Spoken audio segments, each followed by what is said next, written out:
Elvis Presley was born. Elvis Aaron Presley, also known simply as Elvis, was an American singer, musician, and actor.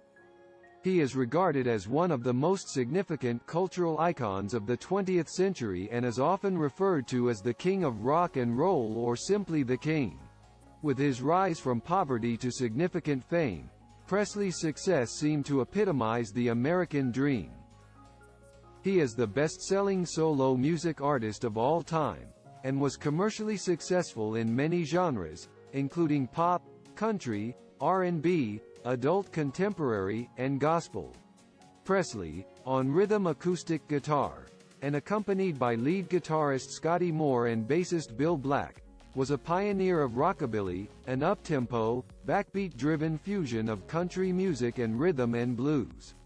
His energized interpretations of songs and sexually provocative performance style, combined with a singularly potent mix of influences across color lines during a transformative era in race relations, led him to great success.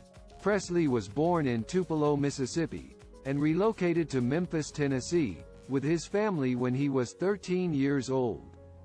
His music career began there in 1954, recording at Sun Records with producer Sam Phillips, who wanted to bring the sound of African American music to a wider audience. Childhood in Tupelo. He brought his guitar to school on a daily basis.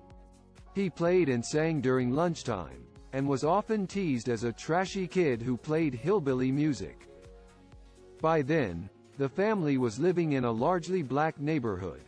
Presley was a devotee of Mississippi Slim's show on the Tupelo radio station WELO. He was described as crazy about music by Slim's younger brother. Slim supplemented Presley's guitar instruction by demonstrating chord techniques. Presley's first RCA single, Heartbreak Hotel, was released in January 1956 and became a #1 hit in the United States. With a series of successful network television appearances and chart-topping records, he became the leading figure of the newly popular sound of rock and roll. In November 1956, Presley made his film debut in Love Me Tender. Drafted into military service in 1958, Presley relaunched his recording career 2 years later with some of his most commercially successful work.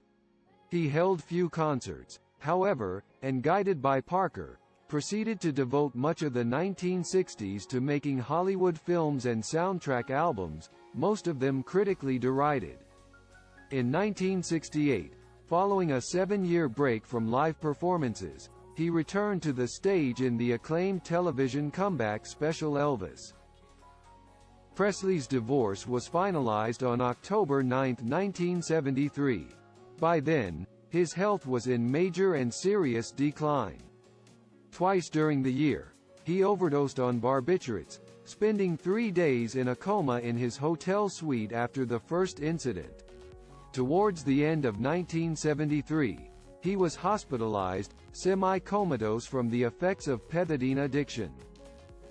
According to his primary care physician, Dr. George C. Nikopoulos, Presley felt that by getting drugs from a doctor, he wasn't the common everyday junkie getting something off the street. Since his comeback, he had staged more live shows with each passing year, and 1973 saw 168 concerts, his busiest schedule ever. Despite his failing health, in 1974, he undertook another intensive touring schedule. Presley's condition declined precipitously in September. Keyboardist Tony Brown remembered Presley's arrival at a University of Maryland concert. He fell out of the limousine, to his knees. People jumped to help, and he pushed them away like, "Don't help me." He walked on stage and held onto the mic for the first 30 minutes like it was a post. RCA, which had enjoyed a steady stream of product from Presley for over a decade, grew anxious as his interest in spending time in the studio waned. After a December 1973 session that produced 18 songs, enough for almost 2 albums, he did not enter the studio in 1974. He won 3 Grammy Awards, received the Grammy Lifetime Achievement Award at age 36, and has been inducted into multiple music halls of fame.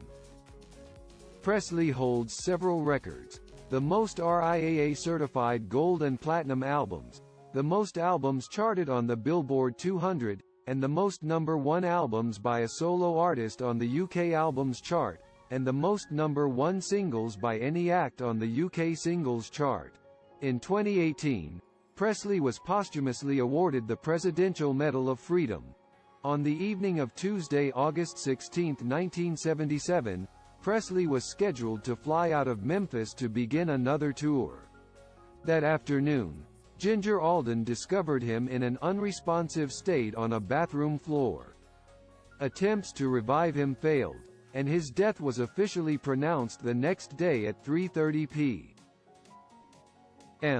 At the Baptist Memorial Hospital, President Jimmy Carter issued a statement that credited Presley with having permanently changed the face of American popular culture. Thousands of people gathered outside Graceland to view the open casket. Presley's funeral was held at Graceland on Thursday, August 18. Goodbye, Elvis Presley. Thank you for